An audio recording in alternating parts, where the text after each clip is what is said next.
Tonight, a face-to-face confrontation on the subject of nuclear energy. Are nuclear power plants dangerous? Or is nuclear energy the answer to the present power crisis?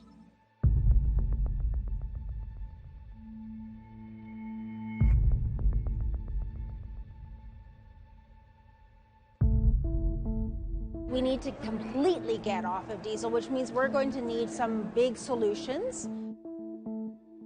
I know that there are communities who are against nuclear. My feeling to that is I don't trust it. We have no idea about how contained it can actually be. I think there's huge opportunity for nuclear energy. Sounds like it's going to be another big conversation, and not one that the Gwich'in will shy away from, that's for sure.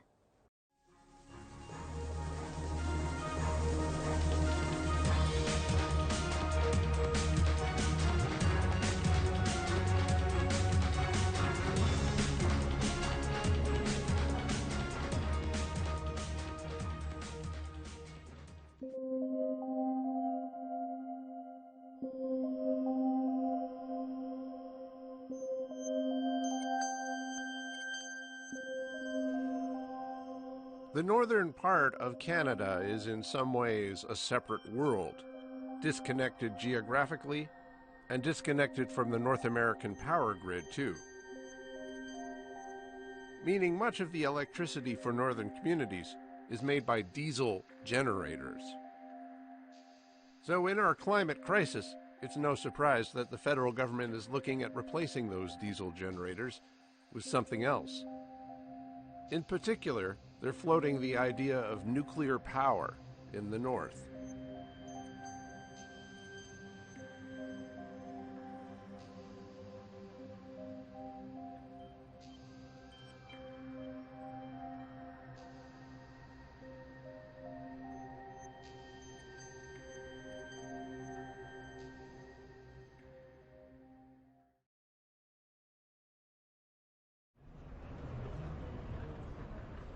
Here at the United Nations COP15 conference on biodiversity in Montreal, an Inuk leader is making the rounds. Madeline Redfern from Iqaluit Nunavut, and I am a member of the National Indigenous Advisory Council on SMRs. SMRs are small modular reactors, nuclear reactors, and allegedly safer than full-scale reactors. It's the ideal solution for communities looking to protect the environment with affordable and reliable power. And Redford is very much on board with the idea of bringing this technology to northern Canada. 177 Indigenous communities across the country are diesel dependent, as actually almost 300 are partially diesel dependent. So we need to find solutions, and that may include some renewable as well as hydro. But we need to completely get off of diesel, which means we're going to need some big solutions, real baseload power, and SMRs are one possibility. Redfern was mayor of Iqaluit for almost 10 years and knows firsthand the energy issues of the north. She's also an advisor with the Ultra Safe Nuclear Corporation, which is developing a small modular reactor for use in Canada. We're taking sort of an old technology and repurposing it for potentially providing our energy solutions for our smaller or remote communities in the north, or for mines, or even in the tar sands, so that we can finally get off of, dirty diesel. It's good for the environment and also allows us to unlock the economic opportunities that come from having abundant, affordable energy. And she thinks an SMR might be a good fit for Iqaluit. That's $110 million of fossil fuel that our community is burning for only 8,000 people. So we really do need and want an energy solution. But we also want an abundant energy solution, because De Beers has a mine nearby. They're looking at potentially mining diamonds. And you can't mine diamonds on diesel or solar or wind. It's going to need a big baseload power. And in Redfern's envisioning, Indigenous people of the North in particular have an opportunity to leverage SMRs for their benefit. Part of the work that the National Indigenous Advisory Council on SMRs is doing is actually looking at Indigenous equity. What does that look like and what does that mean? So can we take possibly the government investments into this new technology and convert it into Indigenous equity? A different economic model than the resource extraction one that's historically better known in the region. Around Great Bear we did some searching, looking for gold and nothing more. Paid no mind to a rock called pitchblende, and it turned out to be uranium ore, and it turned out to be uranium ore. Canada got into the nuclear industry right at the start. Much of the uranium used to develop the first atomic bombs for the top-secret Manhattan Project was mined in Canada by the Sault Dene people in Delaunay, Northwest Territories. Up on Great Bear Lake, Port Radium is the site of a mine we are pretty proud of. Miners like these dug a mineral called pitchblende out of here in the 30s and cut the cost of radium on the world market by over half. Later on, its ore produced uranium, basic fuel for a new atomic age. Now, Port Radium isn't the only uranium mine we got, but it was the first. Of course, transportation is a problem here too. But uranium concentrate, like gold, is worth the extra cost of airplanes.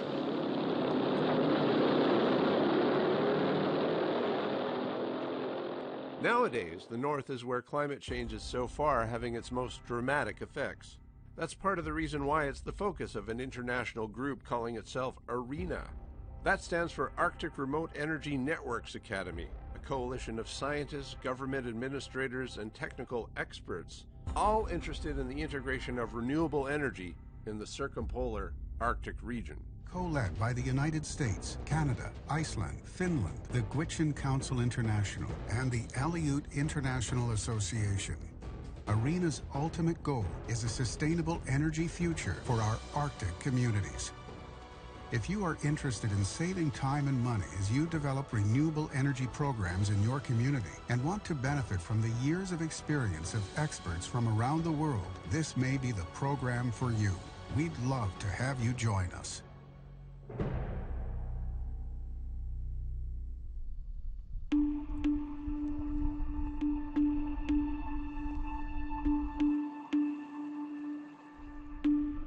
The latest meetup of the ARENA group is happening in the Yukon, and APTN Investigates is there.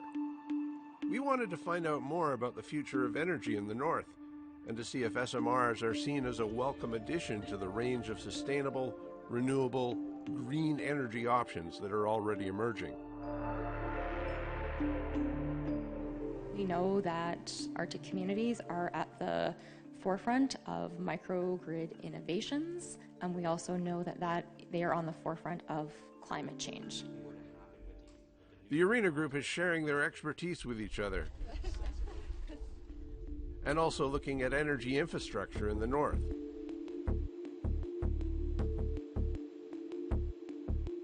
Touring the Yukon energy plant in Whitehorse, where extra diesel generators are being rented by the utility to keep up with increasing demand for power. Visiting the largest solar energy project in the Arctic Circle, and a world-leading system of biomass boilers.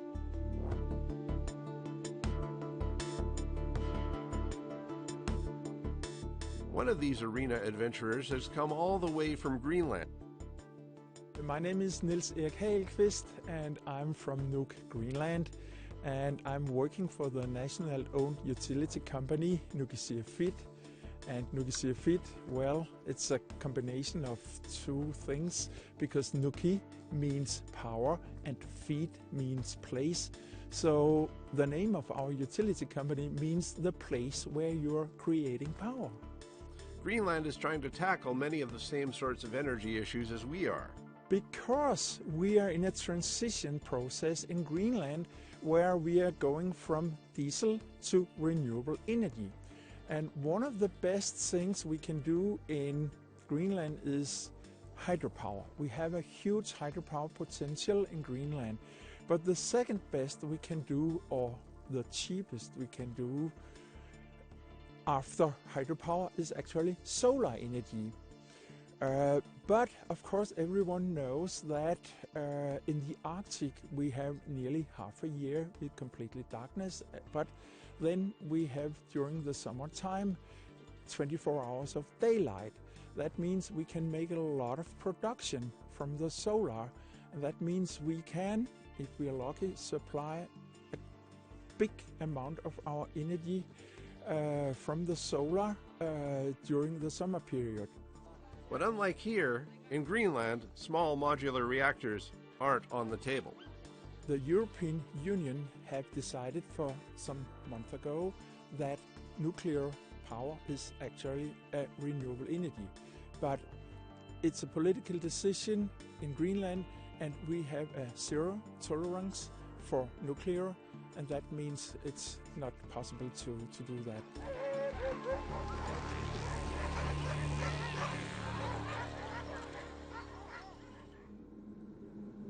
None of the proposed new modular reactors exist yet in Canada for us to see in action. But in the Teslin-Tlingit First Nation, a couple of hours' drive southwest of Whitehorse, we were shown a biomass heating system by Blair Hogan.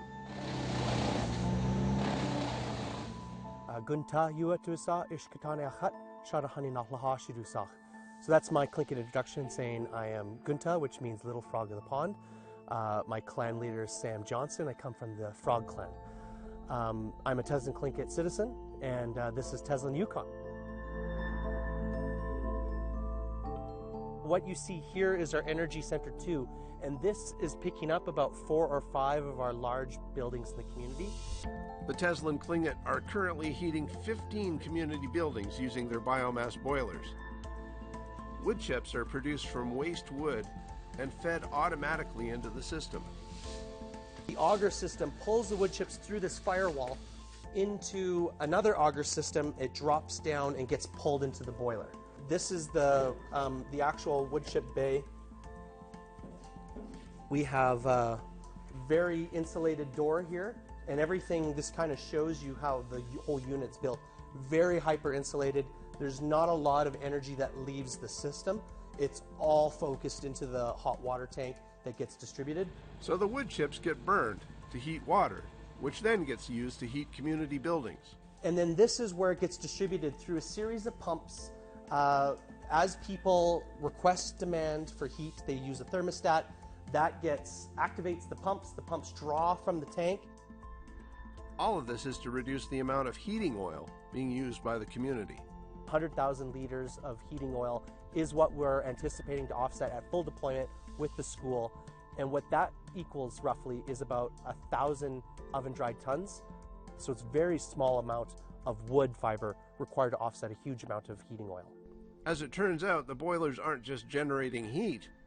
We're generating, tons of jobs, like dozens and dozens of jobs. Not full-time jobs, but it creates opportunities that are contracting, that are on the sales of opportunities. So it gets people involved, gets people part of the community in ways that leverage their current skill set. Before I left, I asked him about SMRs. I think there's huge opportunity for nuclear energy. When I toured Germany, it was kind of unsettling to see that they were winding down their nuclear program and replacing it with natural gas and coal facilities. I do see that there should be a role for nuclear energy in our clean future. Absolutely.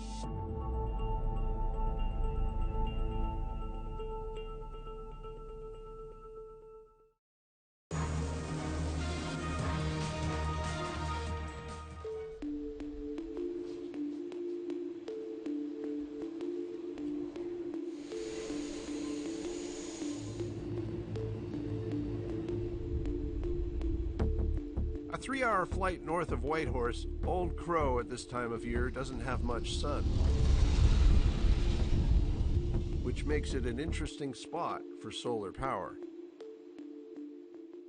Taking our environment and working with it and Making the trip up to Old Crow with the Arena Group is someone who helped make the solar project happen.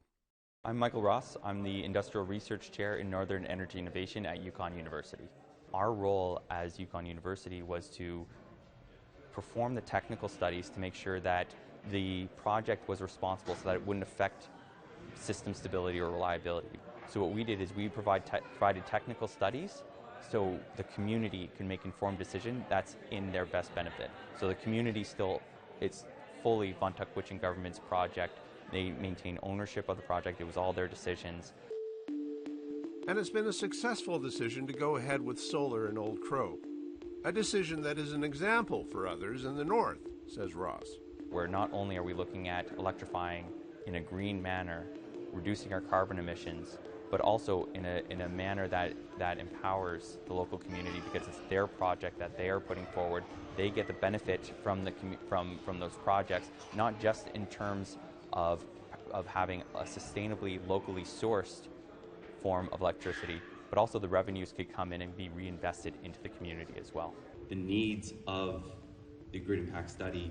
As a guy with his thumb very much on the pulse of the energy shift that needs to happen up north, I wanted to hear what Ross thinks about the pitch to bring small modular reactors into polar and northern regions. I know that there are communities who are against nuclear. I know that there are a lot of, and when I say communities, also a lot of individuals, and also a lot of communities and individuals who are supportive of nuclear. Me personally, knowing what the amount of regulation that is required in order for it to pass the regulatory aspect of safety, I would feel comfortable with it in my backyard once it passes that. I think it's part of the mix. It's been argued that the cost of generating electricity with modular reactors can't compete with diesel, wind, or solar. Never mind that spent fuel from these SMRs may pose challenges fitting into Canada's existing plans for entombment in a deep geological repository. But whether nuclear is coming to the north or not, solar's already here. And the Arena Group took a ride to look at how Old Crow has reduced their diesel consumption by 24%.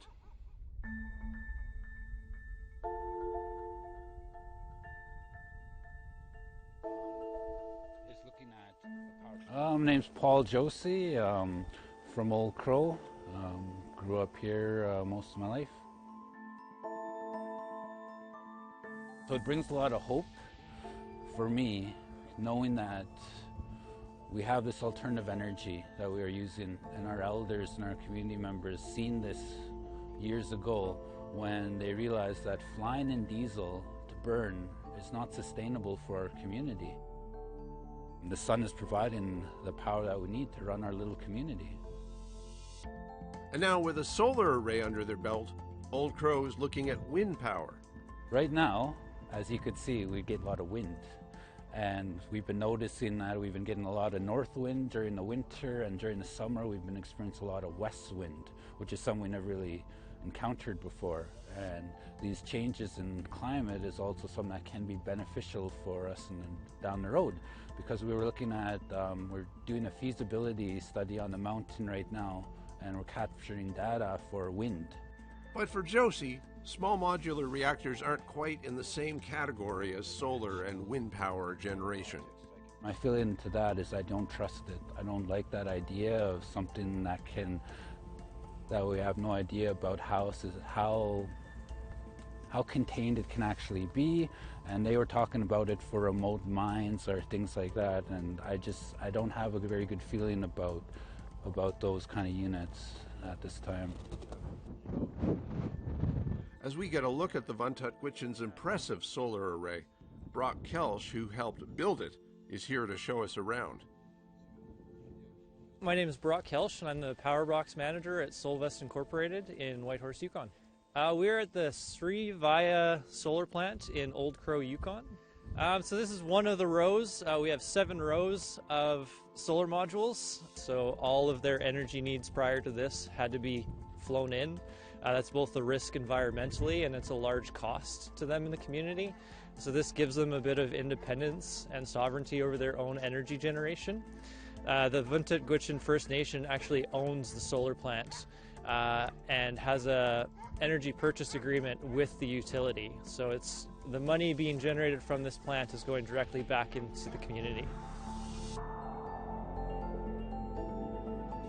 The power from the solar array, which the Vuntut-Gwitchin are able to sell to the utility, is expected to net about $400,000 a year.